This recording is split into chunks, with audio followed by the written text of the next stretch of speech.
बिना लागे नए मन, सुना लागे हर एक दिन।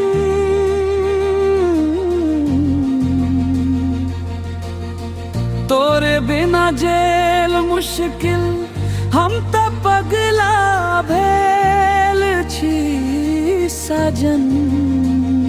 अंतरा राति राति जागी ओरे सोच छी, आँखि से नींद भागी गेल तोरे प्यार में। जान हमरे सपना सपना जागी गेल। तोरे बाती तोरे हंसी दिल के चैन चुरा ले लग। तोरे नाम लिखल छी जिया पर दुनिया हमरो भुला दे लख।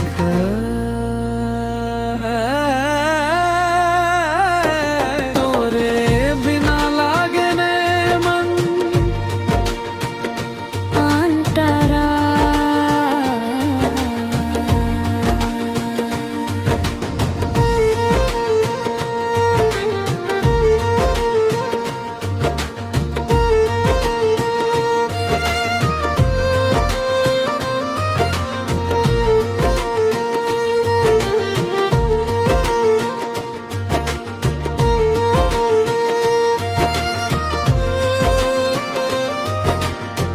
राह राह पर तोरे छाया छोड़ी गेल तजी मर जायत। तोरे बिना ए प्रीत साजन, जिंदगी बोझ बनी हजार। सांस सांस में तोरे बसे छी, दिल पर तोरे नाम लिखल। एह गीत के हर एक बोल में गोविंद बिहारी सिंह के नाम बसल। तोरे बिना लागे नए मन,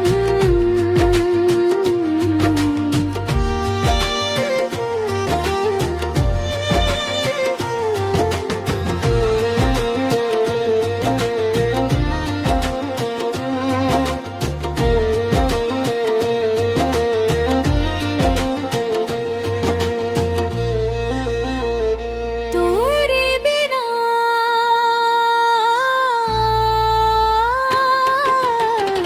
लागे लाए मन, सुना लागे हर एक दिन।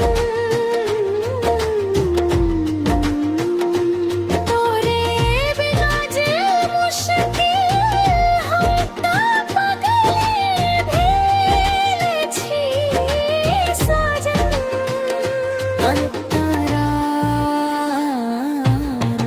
सजना तोरे बाटे बाटे आँखी हमरे रो रल। तोरे वादा तोरे कसमें, दिल हमरा तोड़ रहल। चूड़ी बोले कंगना रोए, माथा के सिंदूर भी चुप तोरे बिना ए जान हमरे। हर खुशी लागे अच्छी झूठ। तोरे बिना लागे नए मन,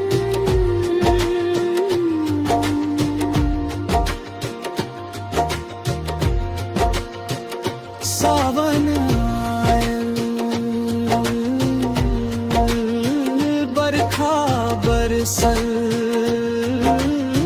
याद तोरे और सताए,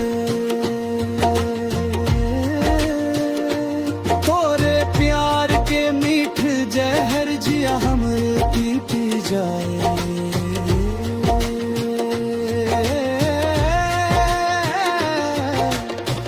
अंतिम अंतरा तोरे नाम सांसे छी हर पल। दिल सही है